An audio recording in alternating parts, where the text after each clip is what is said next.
My name is PK and welcome to your Mori.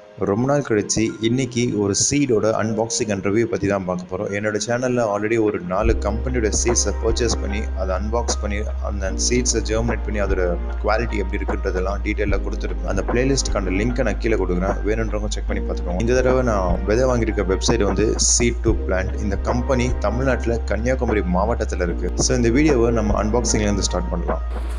இந்த company தமிழ்நாட்டில் இருக்கிறதுனால நான் விதை ஆர்டர் பண்ணதுலேருந்து எனக்கு ஒரு 5 நாட்கள்லேயே கொண்டு வந்து டெலிவரி பண்ணிட்டாங்க. இந்த பர்ச்சேஸில் நான் ஒரு 22 different types of seeds order பண்ணியிருக்கேன். அது மொத்தமாக சேர்த்து எனக்கு 528 ரூபாய் ஆச்சு.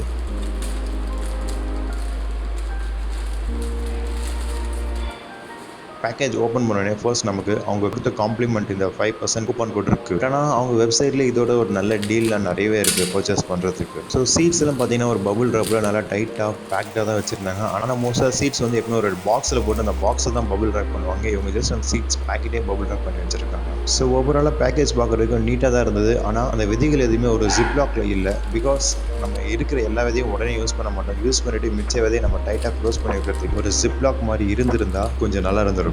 ஸோ இப்போ நான் என்னென்ன விதைகள்லாம் வாங்கியிருக்கேன்ற லிஸ்ட்டை பார்த்துடலாம். சிகப்பு வெண்டைக்காய், ஸ்வீட் பீ அப்படின்னு சொல்லப்படுற இந்த ஒரு பூச்செடி, அடுத்து வந்து சோயாபீன், அடுத்து கிரேப் சில்லி, அடுத்து பஜ்ஜி மிளகா, லெட்யூஸ், வெள்ளை பாகற்காய், சிறகவரை, பேஷன் ஃப்ரூட், வெங்கேரி கத்திரிக்காய், அப்புறம் நீட்டமான சிகப்பு காராமணி, ப்ரொக்கோலி, பேபிகார்ன், கொத்தவரங்காய், அப்புறம் இந்த பிஜியான் பீ, அடுத்து தம்பட்டாவரை, அப்புறம் தாலியா பூ விதை, அப்புறம் வெல்வெட் பீன், பச்சை பட்டாணி, வெள்ளரிக்காலே வெள்ளை வெள்ளரிக்காய், பச்சை குடமிளகா, கடைசியாக நீட்டமான பாகற்காய். ஸோ எனக்கு இவ்வளோ விதைகளும் சேர்த்து எனக்கு 528 ரூபாய் ஆச்சு. பிகாஸ் அவங்க வெப்சைட்லேயே ஒரு Seed20 அப்படின்னு ஒரு கூப்பான் கோட் இருக்கும். அந்த கூப்பான் கோட் என்டர் பண்ணுறப்போ எனக்கு 20% ஆஃபர் மாதிரி வந்தது. ஸோ நீங்கள் பர்ச்சேஸ் பண்ணுறதுனா அந்த கூப்பான் கோட் Seed20ன்ற கூப்பான் கோடை நீங்கள் அப்ளை பண்ணி நீங்கள் சீட் வாங்குங்க, உங்களுக்கு ஒரு நல்ல டிஸ்கவுண்ட் கிடைக்கும். ஸோ விதையெல்லாம் பார்த்தாச்சு. அடுத்து வந்து இந்த விதைகள்லாம் நம்ம விதைச்சிடலாம். இப்போ நான் யூஸ் பண்ணுறது வந்து நானே ஓனாக ரெடி பண்ண ஒரு விதை கலவை தான் யூஸ் பண்ணுறேன். இந்த விதைக்கலவை எப்படி செய்யணும்னு ஒரு செப்பரேட் வீடியோ இருக்குது. அந்த வீடியோக்கான லிங்க்கை நான் டிஸ்கிரிப்ஷன்லேயும் மேலே ஐகார்ட்லேயும் கொடுக்குறேன். வேணுன்றவங்க தாராளமாக செக் பண்ணி பார்த்துக்கோங்க. சின்ன விதைகளை இந்த விதை தட்டுலையும் கொஞ்சம் பெருசாக இருக்க விதைகள்லாம் ஒரு 3 இன்ச் பாட்லேயும் தான் நான் விதைக்கிறேன். பிகாஸ் எல்லா விதைகளையும் ஒரே இடத்துல விதைக்க எப்பவுமே விதைகள் விதைக்க நல்ல ஒரு குவாலிட்டியான விதைக்கலை யூஸ் பண்ணுங்கள். பிகாஸ் ரொம்ப ஆவரேஜாக இல்லை பிலோ ஆவரேஜாக இருக்கிறப்போ நீங்கள் விதைக்கலைவை நீங்கள் போட்டிங்கன்னா அந்த விதை முளைச்சி வந்தாலும் அது அந்த நாற்று டிரான்ஸ்பிளான்ட் பண்ணுற அளவுக்கு அதை சஸ்டெயின் பண்ணி ஒரு ஸ்ட்ராங்காக வளராது. அளவுக்கு அந்த விதைக்கலைவில் நல்ல ஒரு ஃபேமான ஒரு காம்போஸ்ட் ஏதாச்சும் இருக்க மாதிரி பாருங்கள். விதைகள் விதைக்கிறப்போ ஒரு விஷயம் மைண்டில் வச்சுக்கோங்க, எல்லா விதைகளும் ஒரே மாதிரி ஒரே நேரத்தில் ஜெர்மினேட் ஆகாது. பிகாஸ் ஒரு விதைக்கும் அதுக்குன்னு தனிப்பட்ட ஒரு கேரக்டர் இருக்குது. ஸோ ஒரு சில விதைகள் 3 நாட்கள்லேயே முளைக்கலாம், ஒரு சில விதைகள் 10 நாட்கள் கழிச்சு முளைக்கலாம், சில விதைகள் 1 மாதம் கழிச்சு கூட முளைக்கலாம். விதை முளைச்சி வரதுக்கான சூழ்நிலை எப்போ ஏற்படுதோ அப்போ தான் அந்த விதைகள் முளைக்கும். ஜஸ்ட் மற்ற விதைகள்லாம் முளைச்சிருச்சு இது முளைக்கலன்னு சொல்லிட்டு அதை நம்ம வேஸ்ட் பண்ணிடக்கூடாது. we have to wait. இப்போ நான் பர்ச்சேஸ் பண்ணியிருக்க எல்லா விதைகளும் பார்த்தீங்கன்னா இப்போ வரப்போகிற இந்த குளிர்காலத்தோட எண்ட் ஆரம்பிச்சுட்டு அடுத்த அந்த ப்ரீ சம்மர் சொல்லப்படுற அந்த பீரியட் ஆஃப் டைமுக்கும் சேர்த்து தான் நான் வாங்கியிருக்கேன். இந்த சின்ன விதைகள்லாம் இப்போ விதைச்சி முடிச்சாச்சு. அடுத்து நம்ம இந்த பெரிய விதைகள்லாம் விதைச்சிடலாம். ஸோ நீங்கள் பார்க்கலாம், இந்த பெரிய விதைகளுக்கெல்லாம் இந்த 2 to 3 இன்ச்சு கப்பு தான் யூஸ் பண்ணுறேன். பிகாஸ் இதோட வேர் வளர்ச்சின்றது கொஞ்சம் அதிகமாக இருக்கும் அண்ட் அந்த நாற்றுக்களும் நல்லா பெருசாக இருக்கும். அந்த சின்ன குழித்தட்டில் இது கண்டிப்பாக வளராது. அதுக்கு இந்த மாதிரியான ஒரு கப்புன்றது கன்ஃபார்மாக தேவைப்படும்.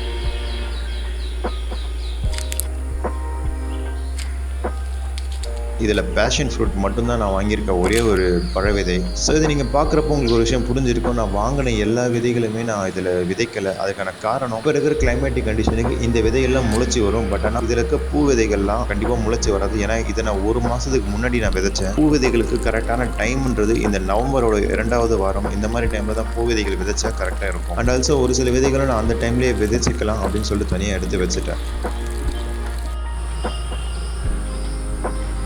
ஸோ லெட்யூஸும் பார்த்தீங்கன்னா நான் தனியாக ஒரு கப்பில் தான் நான் விதைக்கிறேன். லெட்யூஸ் வந்து நான் மல்டி சோயிங் அப்படின்ற ஒரு மெத்தடில் தான் நான் விதைக்க போகிறேன். இந்த மல்டி சோயிங் மெத்தடை பற்றி நம்ம இன்னொரு வீடியோவில் டீட்டெயிலாக செப்பரேட்டாக பார்க்கலாம். ஸோ லெட்யூஸ் பொறுத்த வரைக்கும் நீங்கள் இந்த பீரியட் ஆஃப் டைமில் மட்டும்தான் வளர்க்க முடியும். இதுக்கு அடுத்து சம்மர் வரும், அதில் நீங்கள் லெட்யூஸ் வளர்க்கணும்னு நீங்கள் நினச்சி கூட பார்க்காதீங்க. Because that is not merely possible. விதைகள்லாம் விதைச்சதுலேருந்து 14 நாட்கள் கழிச்சு இருக்க அப்டேட் என்னன்றதை பார்த்துடலாம். உங்களுக்கு ஒரு டவுட் இருக்கும், என்னடா விதை விதைச்சு 14 நாள் கழிச்சு தான் அப்டேட்டான்னு பார்த்தா எஸ், பிகாஸ் சம்மர் டைமில் விதைகள் ரொம்ப சீக்கிரமாக முளைச்சிடும். பட் ஆனால் இந்த குளிர்காலங்களில் இல்லை மழை காலங்களில் விதைகள் முளைக்க வைக்கிறது அவ்வளோ ஈஸி கிடையாது. அந்த ஒரு வார்ம்த் அப்படின்னு சொல்லப்படுறது கதகதப்பு தன்மை இல்லாததுனால விதைகள்லாம் ரொம்ப ஸ்லோவாக தான் ஜெர்மினேட் ஆகும். ஸோ விதைகள் ப்ராப்பராக முளைக்கிறதுக்கு அந்த விதை கலவை முடிஞ்ச அளவுக்கு எல்லா டைமும் ஈவனாக ஈரமாக இருக்க மாதிரி பார்த்துக்காங்க. ஆஸ் வெல் அஸ் அதுக்காக டெய்லியும் தண்ணி விடக்கூடாது. விதைச்சதில் தம்பட்ட அவரை மட்டும்தான் நான் எதிர்பார்த்த மாதிரி ரொம்ப ரொம்ப சூப்பராக குயிக்காகவும் ஜெர்மினேட் ஆகிருக்கு. மற்றதெல்லாம் கொஞ்சம் ஸ்லோவாக தான் ஜெர்மினேட் ஆக ஸ்டார்ட் பண்ணியிருக்கேன். ப்ரொக்கோலி பொறுத்த வரைக்கும் நான் ஒரு விதை குழியிலையும் 2 விதை போட்டிருக்கேன். அந்த எல்லா விதைகளையும் ரொம்பவே ப்ராப்பராக டெவலப் ஆகிருக்கு. கேப்சிகம், கிரேப் சில்லி, அப்புறம் அந்த கத்திரிக்காய் இதெல்லாம் பார்த்தீங்கன்னா இதெல்லாம் ஸ்லோவாக தான் ஜெர்மினேட் ஆகுது. அது நார்மலாகவே இந்த மிளகாய் கத்திரிக்காயோட விதைகள்லாம் கொஞ்சம் மெதுவாக தான் ஜெர்மினேட் ஆகும். இப்போ கிளைமேட்டும் கொஞ்சம் டவுனாக இருக்கிறதுனால இது ரொம்பவே டிலே ஆகுது. இந்த சிகப்பு நீட்டமான காரமணி ரொம்பவே கரெக்டாக ஜெர்மினேட் ஆகிருக்கு. பச்சை பட்டாணியில் நான் விதைச்சதில் ஏதாச்சும் தப்பா இல்லை என்னன்னு தெரியல, அது சரியாக ஜெர்மினேட் ஆகலை. மேபி அந்த விதைகளை நான் கொஞ்சம் தண்ணியில் ஊற வச்சுட்டு நான் விதைச்சிருக்கணும். பேபிக்கான ஒரு டீசெண்டான ஜெர்மினேஷன் தான் கொடுத்துருக்கு. நான் சொன்ன மாதிரி அந்த கத்திரிக்காய் ரொம்ப மெதுவாக தான் ஜெர்மினேட் ஆகுது. அந்த வெள்ளை பாகற்காய் ஒரு கரெக்டான ஜெர்மினேஷன் கொடுத்துருக்கு. பஜ்ஜி மிளகாவும் ரொம்பவே பர்ஃபெக்டாகவே இந்த மிளகாயிலேயே பஜ்ஜி மிளகாய் வந்து இந்த குளிர்காலத்துக்கு ஏற்ற மிளகாய். ஸோ அது பர்ஃபெக்டாக ஜெர்மினேட் ஆயிருக்கு. அண்ட் அந்த கிரேப் சில்லி ரொம்ப ஸ்லோவாக தான் ஜெர்மினேட் ஆகுது. கொத்தவரை வந்து கம்ப்ளீட்டாக ஒரு டிசப்பாயின்மெண்ட். மேபி அது இந்த சீசனுக்கான கிராப் இல்லைன்றதுனால வரலையா இல்லை என்னன்றது எனக்கு கரெக்டாக தெரியல. இந்த 2லேருந்து 3 இன்ச் கப்பில் விதைச்ச விதைகள் எல்லாமே ஒரு நல்ல ஜெர்மினேஷன் கொடுத்துருக்கு, பேஷன் ஃப்ரூட்டை தவிர.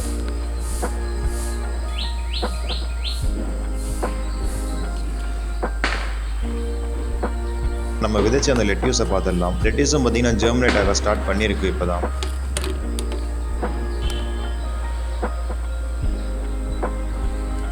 ஸோ அடுத்து 23 நாள் கழிச்சு இருக்க அப்டேட் பார்த்துடலாம். இந்த நாற்றுக்கெல்லாம் டிரான்ஸ்பிளான்ட்டு கொஞ்சம் கொஞ்சமாக இப்போ தான் ரெடி ஆகிட்டு இருக்கு. இன்னும் கொஞ்சம் நாட்கள் இதை தாராளமாக டிரான்ஸ்பிளான்ட் பண்ணிடலாம். இந்த கிரேப் சில்லி, அப்புறமா இந்த வெங்கேரி கத்திரிக்காய், அப்புறம் கேப்சிகம், இந்த குடமிளகாய் இதெல்லாம் பார்த்தீங்கன்னா இப்போ தான் மெதுவாக முளைச்சி கொஞ்சம் கொஞ்சமாக வளர்ந்துட்டு இருக்கு.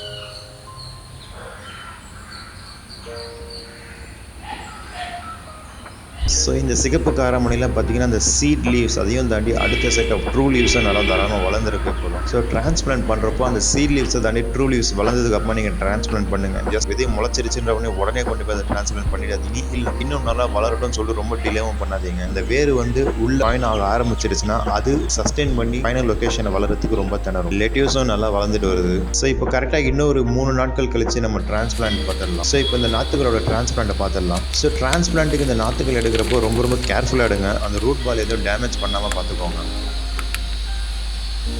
முடிஞ்ச அளவுக்கு டிரான்ஸ்பிளான்ட் பண்ணுறப்போ அந்த வேரை டேமேஜ் ஆகாமல் பார்த்துக்கோங்க. ஏன்னா வேறு டேமேஜ் ஆகிடுச்சுன்னா அந்த ஃபைனல் லொக்கேஷனில் அந்த மண்ணில் இந்த நாற்றுகளால் அந்த வேர் பிடிச்சி ப்ராப்பராக வளர முடியாது, சீக்கிரமாகவே அழுகி போயிடும். அப்படி இல்லைன்னா வளராமல் அப்படியே நின்றுட்டுருக்கோம் ரொம்ப நாட்களுக்கு.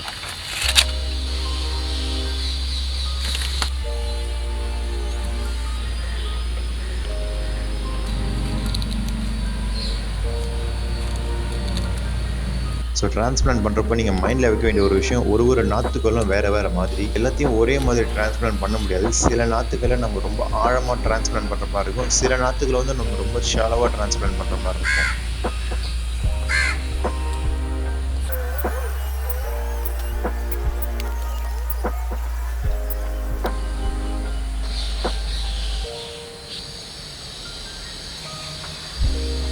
இதை நீங்கள் தெளிவாக புரிஞ்சுக்கிறதுக்கு இந்த நாற்றுகளில் பார்த்தீங்கன்னா சின்னதாக ஒரு பாயிண்ட் மாதிரி உங்களுக்கு தெரியும். குறிப்பாக இந்த கொடி வகையில் இருக்க நாற்றுக்கள்லாம் நீங்கள் பார்த்தீங்கன்னா அதில் சின்னதாக ஒரு பாயிண்ட் மாதிரி தெரியும். அந்த பாயிண்ட் அளவுக்கு அந்த நாற்றுகளை டீப்பாக நடுங்க.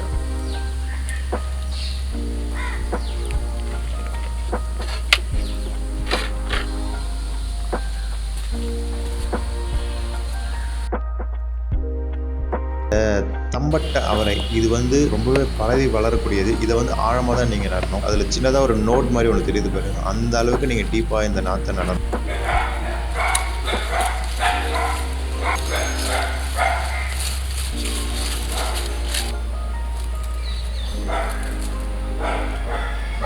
உங்கள் மண்ணை நீங்கள் எந்த அளவுக்கு நீங்கள் ரிச்சாக ஆர்கானிக்காக வச்சுக்கிறீங்களோ அந்த அளவுக்கு உங்கள் மண்ணில் மண்புழுக்களோட எண்ணிக்கைன்றது அதிகமாக இருக்கும். இந்த வெல்வெட் பீனை இப்போ டிரான்ஸ்பிளான்ட் பண்ணிடலாம்.